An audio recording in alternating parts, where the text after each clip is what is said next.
lần qua lùng xin nó là giả phải ra ni tin tin cả tin thắp dễ là dễ chung cùng cùi đúng ta kinh cùng sáng thì là xong để quay cùi ngã tôi cùng thắp dinh cả để cùi tung cùi là cả kinh chúng mất sập bên mà ra cái này là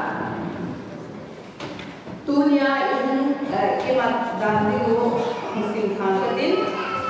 hal morning a program menjadi yang ini bukan kini ya ama menjadi kami lo tinggal kami tunggu wanci ini grace lalbe sampai ini hal tahun ini ba exam kami vice chairman PC Bintin Labong Umintin Charles Square Mayapati Bible Sinding Tunga MC Totham Part 1 Batoila Sading Ahile Tunga Maynelang Kupi Speaker Bahindin Mikila Sakon Na Pat Haktaw na Nu Zongpi Part 1 Hilingahi Zunzi Kikalhin kita pun takin ibiu atek nak takin amunya jekin Bible sang lungjin Vietnam dengan dia amari le pi Thailand hat Thailand u tong kai mani chun mai cham chule garden mai cham pole dengan ni pi kha intati tua tuhin ama sabehin dapat tahu nama tingin pa sama Hawkip Vice Chairman PC Lasanju. Kaya ito, yung pag-ibig ka lang, pakai, ay jangan terpalu, ay jangan terpalu, ay jangan terpalu, usahawan berji, hingga nama nama sakit, bumi ini nak cepat kali kita yang semua mahu Gari macam gari sapi mencoy cincin demoka,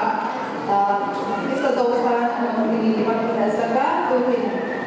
Kadin baca kadin sabung church court yang sangat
isi dia kadin mai chang tu sai oma za tu le chan khom the ka ni isi dia pun ko pe ki bon charen unsa ni le som ni unka chebe kan bole dari mai chang le correction ko kan lai kai ni Logos English High School 10 2019 dam sera thema bana kun thai kabla wala dam sera ni din mai kan ka dan polin abane kin shi high school 10 dong kita memajun ku undo ya ati juga kun tha dong kai ta ji ni din ban ki na tauna macam itu kemudian langkah Daniel Bolkevin abalin Radha Krishna Foundation School Tendrong tetap muncul plot kahim building ini sudah minggu yang mata tak cihat dewa punca rong tak cihat ini divin tahun ini karena macam langkah iman Bolkevin terus si pasal pada hari tanya saya coba nunjuk Kona meditation kahungin tarik di tina tarik di itu sudah dekoi jun asin doanya tinggal untuk jun insyaallah detail sila tangkate Reverend Dr. Sosang Gante Faith Fellowship College Dimapura Mahi Ministry 9 Tony Kumsong Negeri Ahintain coba nacun pasar akhirnya unsur karena silver jubilee anya angkot dehin jadi macam hubung dehin imnanin apa konten apa konten itu berbahasa Latin dan lain berbaca. Ani kue letak di cuma tarik 5 Maret January 2020 10:30 AM dehin amun dehin jenggot mana itu Aku bisa terlihat jika orang ada orang tidak berlantai di tempat sendiri cuma kami rasa pandang begini. Tapi mereka begini Liksi desa mau filani senang bagi abon sa pakaya ini. Banyak bukti desa macam itu abon sa pakaya. Bagi abon sa pakaya ini Pagkawalan na sa ating mga sirwa, lumisin ka pa na kasatan na itiwa, na mabubuong daliwa, na patsasa na ilagwa ng itiwa, na sa ating mga ating na ating sa itiwa, amasan ko ang ibato sa na hindi katambawe, lunin ko itiwa na Hitabang Tuesday, hitabang Buwan Ahong Punjinsu, Kehota de Lojetin, Nazape, Tulisin Kapan, Lani Nejen, Second Naman, Thailand, Sama Sidi, Bagai Lojetin, Bate, Minato, Buena Hoso City, Kehota Matan, Visit Kagari, the Abai for the Bible, Kumsami, Sotin Suma, Nama, Ilakai, Kapundo teulene kundo opidinam, kawai teulene kawai opidinam, kagari sewa tum singa kamahi kumang ilawin, gari ne pisal kawai koding thaming tanta, salsa insen kasim na wadang lodinna, hagaw himpuazong matlang na akanay pipilahibin, kagari yuhi kagay na inesu pipilahibin, kumsami le sobni sumayin, midang tayo to dito sin na hososya kunin, Pagari winegyan din tiana na tayo na insulin. Ilong sipin kasi doon izingka pa kung saan nila sa niya na ni bukas lagi din. Pagay na mga tayo sa collection ng bodo. Kadi kang kabana nga tayo may sama ng sibon sa ay lang. Kung sunganan ko ma kimuto na may sama sing kanya din. Kadi pat na may sama ng ite lang. At heksa na may sama ng sing diyan ni Doni kasuti mo, logos ko lahin, kingsi kahin, Radhakrishnan ki abon sabit pagai sate education sim hoiding le sana se gumle hai za nai ache masana panen pagai school in bonabin do jom pagai insani la so na gumle hin sin boya gumlunga ne puise ke pa ko sai ga abana koi koi ki samaj ne pagai it's school institution hoidi nangin hathe na ko a school sumati mani sa ka ma ko na do se nangin na puja gumsani la so ni sunya ma ho adna no se na ko na hi le sana exam ho ma wa sa ten do se na samta ta mo ba eta ma na to te mo ri na ko ki wisdom na ne ni le sana se ta sansa hi na za le tu jin ka pa ne na ma ki mai sa ni ju school ho mai sa ni se mo do se nangin mai sa se mo ni help in lam lo ke na mai sa phat he cha na mai sa ni se ki ya ni na ta lo ke na le za ka na se Doni singkap anak sate nama koma, langsung cuma tunggu dia kaya ni sema, nama kahin dia nama kahin kata nama ni sampai jenam, kacau muka kene mo pilih dia kacau muka pakai dia dapat berikan nama Bible singing nga kimsi kautham part 1 ana sampai liwa. Zezo tule pi thai phat tung chin sang singing ana himonga asim zo de kimsi amale akap nga ru bakte na ru. Second kanin bunga changson seki. Hezi chin koine Krista on ju akifin ha ahi. Alni changsi ju amalo ma ahi. Derin atha ita. Dina ina cha.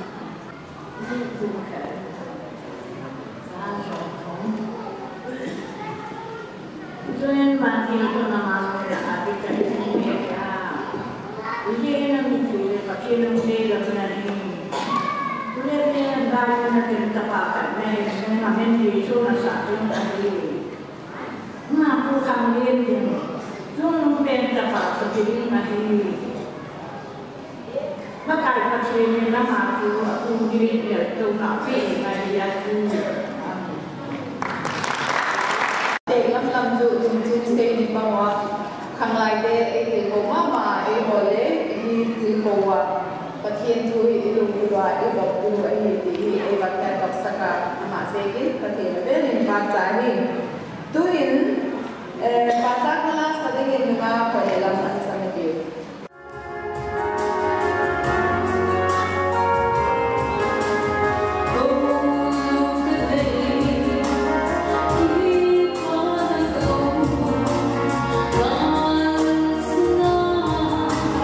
Hãy subscribe cho kênh Ghiền Mì Gõ để không bỏ lỡ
ideal pa, ideal mo ay sa natin nga ngayon. Ideal si tanay kay digin, ang kisa digin ichila, tuwin.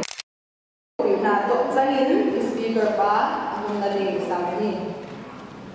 Pagkaya sa katihilain, sila ito nilipuwa din nga, pathin po o rin na sa bawang sa nga, pagkaya may sampo nga din kahit ang ipanin. Pagkaya yung tela, pathin rin mo to din nga, hindi po o bumitin kayo sa zosi, na bon sa amin kung tatsibay kahit bolso kayo rin. Kaya hilang nga platform na nakatin siya na o zosi po kung tama, sibay po tayo kahilo siya, kapag katama sibay kaporohin. Mo, dite di kilim to na heke sa samkinin kahen. Hizihin hasambe, setse ubahin, pathin kasi ikon katete isun.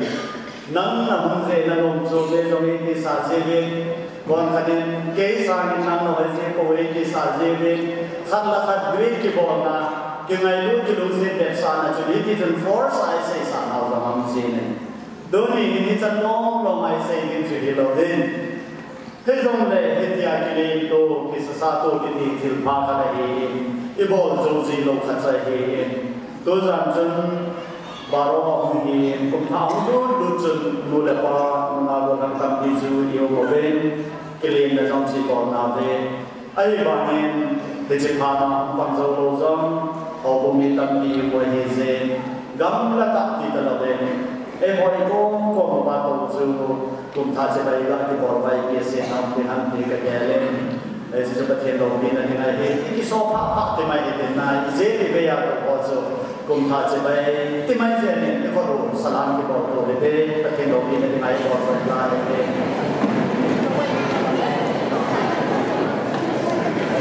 Riti ai mata di kipi tu dia lo bai ki mo ko lo bai ni gam kham tu te bang chen chen na ta dia ko ren ni te he chi mo sa na hin nang ho nang so pe se ta be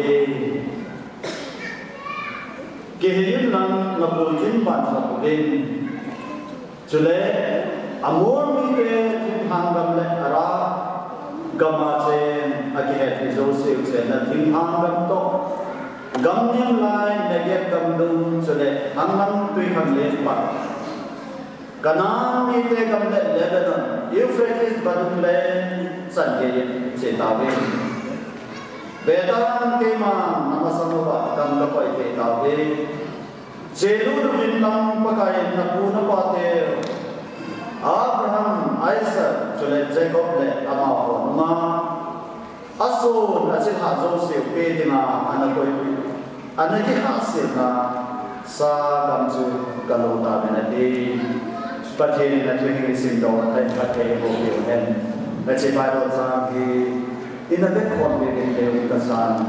e che bai ro sa se ba ilong ye lu pe ma sa gen no no min do pa sa la ka sa no min ama do pa de lo pi pon do na dingin ilanga mai sa ma min in de pa sa la ka ni san de chlo ke ba pathin ko na du pai na de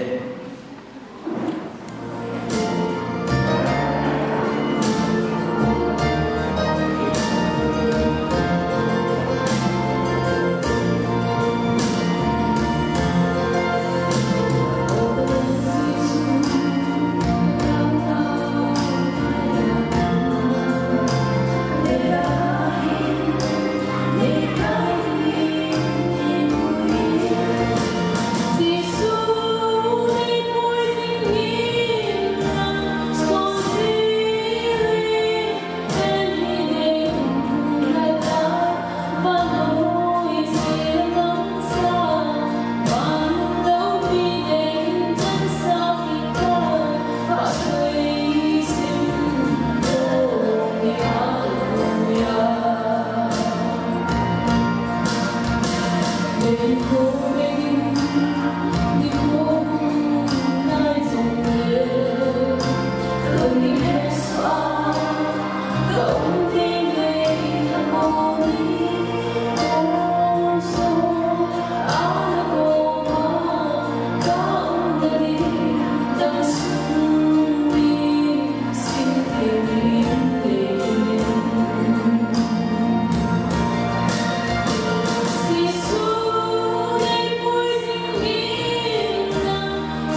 se a ye dia se su le zana ki to zing ta panin lu ge a un ai ba ni Bible hi ki ve nai le se se ko kanan ga ma hun ka ba hin kem hi mun som la na ma hin a ki ma ba hin he ji a ki ma ba hi hab ta ka ki na na wa ni ha ha ha ni ha thon kum khat ki ma ki na na wa ma ni he ji he kanan ga hoi zu le bo noi lo na ga pathin ama nge le Abraham ko ma promise na bola akite ma tapi te ni nama son nama ceha na tai dia pengale ni jidam sa do ni ni dia akite na kam azot na keji thusin ju ya kita tak jo he ta bana pathin Abraham ko ma kite na se ma na lu ke di na lu ke di ni dia ase na kam achi na wa he no ma tu ko ni apat na apane achai na chan ke hian ke na na de men again ke ke uzong he lo we gam thik suma chu me he kum som nia na chuma se he kum som ne suma chu chi chai ke ni hoi se la tu ni e ni lu ge su toai nai kwa le i bi blessing ham i bi phat the chan ham ti chan ya se na ke mai Pathin ma ngelin atep pe gam kanan gam alu na dewa ani ke hi chan ya yan thei sa he tu ni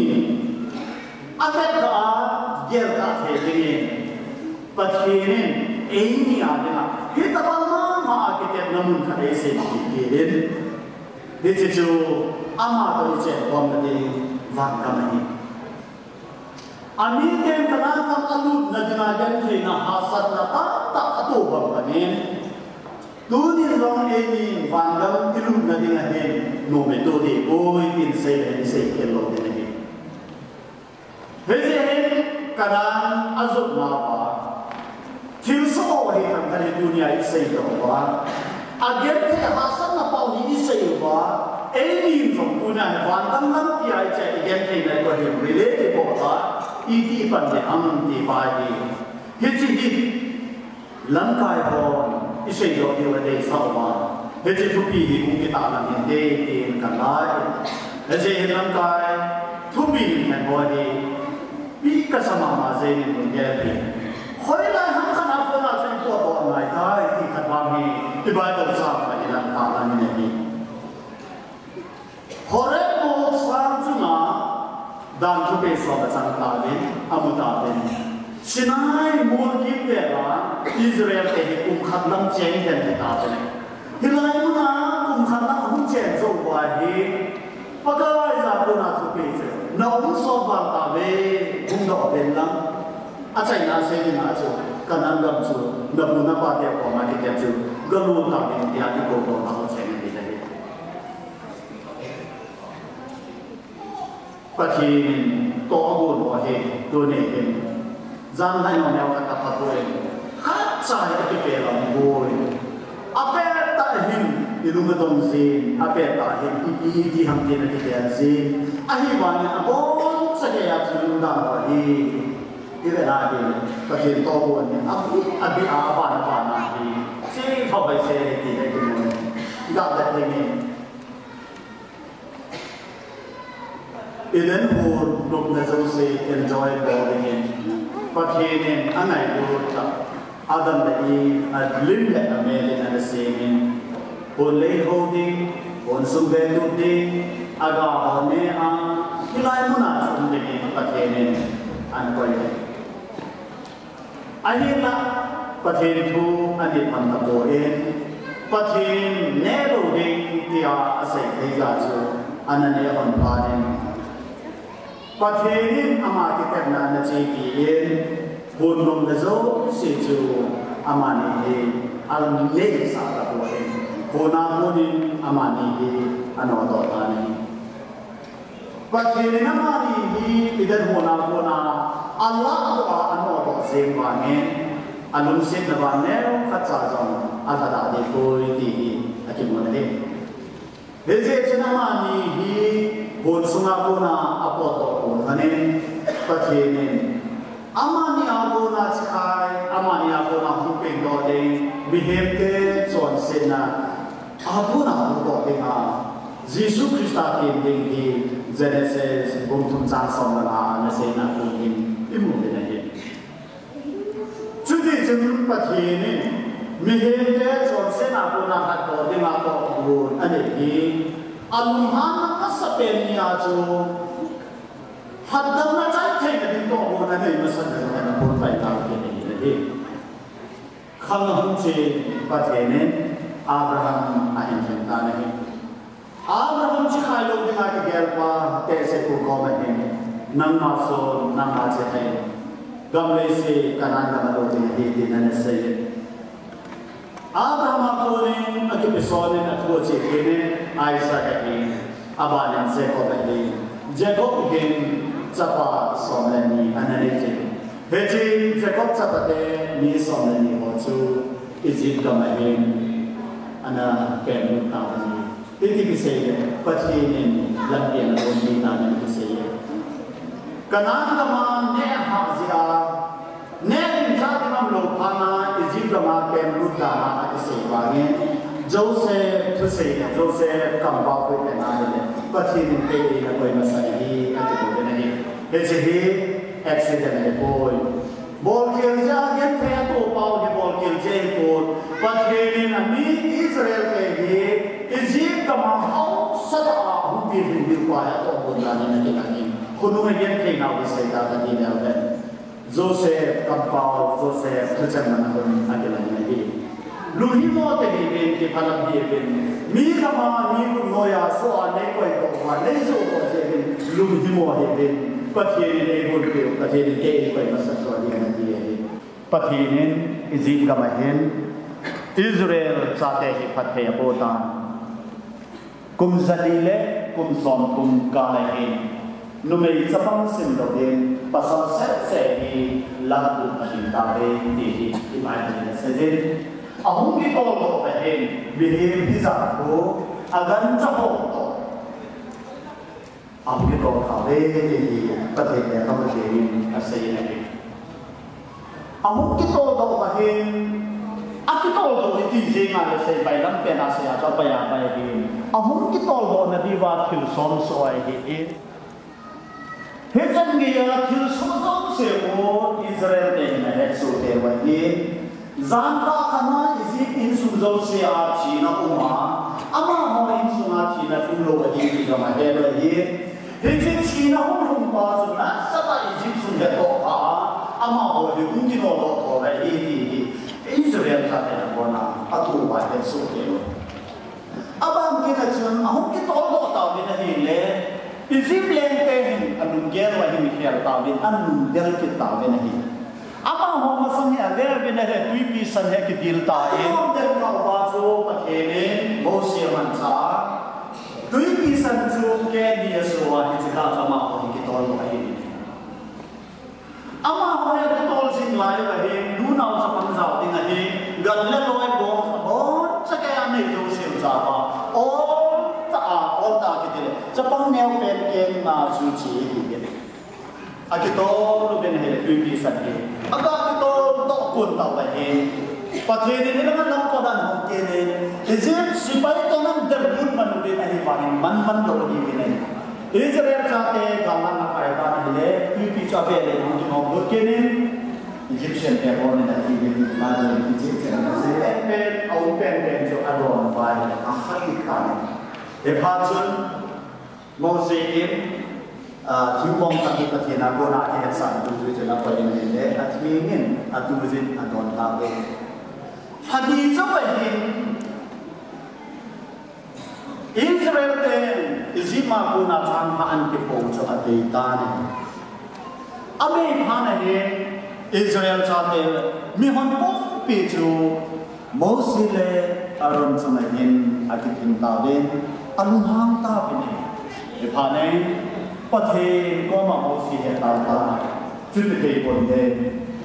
Hãy subscribe cho kênh Ghiền Mì Gõ để không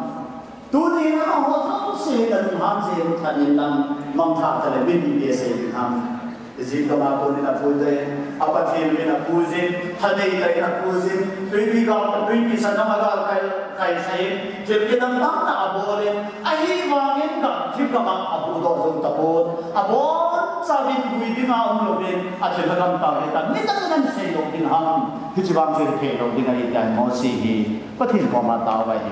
ประเทศที่ขัดไปกุมและมีหิมตัวกิโลนะจังจงอันซีในอาบุญ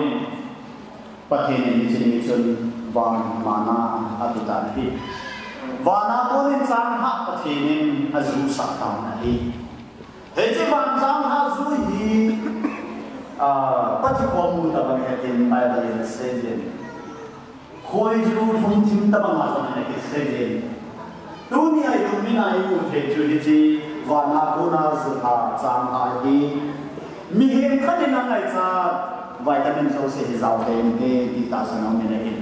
อาศัยจุดประเทศคุณาบุนาดิจิตเนี่ยนะจางหาดีวานาบุนายูทอเองที่จนสาไงจ้าสนองเนี่ยปีนี้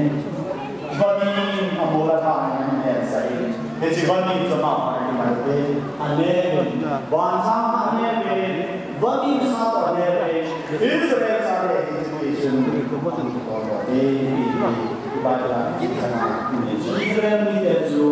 lalu apa pangling sahini izin kemabunin ada orang yang kabe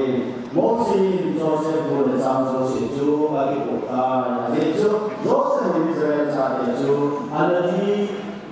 Tuhan yang sahini zingai wahid Moses di mul cuma cepat doa Hiji mul cuma tu pathenin dan tu eksom tu abi. Hiji mul cuma ni Moses he nisom li agak semangat. Mul cuma nisom li pathenin dan tu eksom abi adalah nasu mani. Ia sesuatu kewahi nilai tak Moses adalah ibu. Anu hamzah naungkun hale. Ami be bono ni anda semu be besi juga pakai lagi. Izima apa lagi kuido pakai cincin kita bono ni sana anda semu kawai. Besi semua semu nuhan be dan be so yang jangan buat cikar ni. Ada rata semu ini. Ihe lagi. Jelajah ni tu ni. Moses langkai ni Israel te yang mungkin orang Sinai mola awam ni patin tu umum orang ini. Sinai mola mola tu kita bangkoi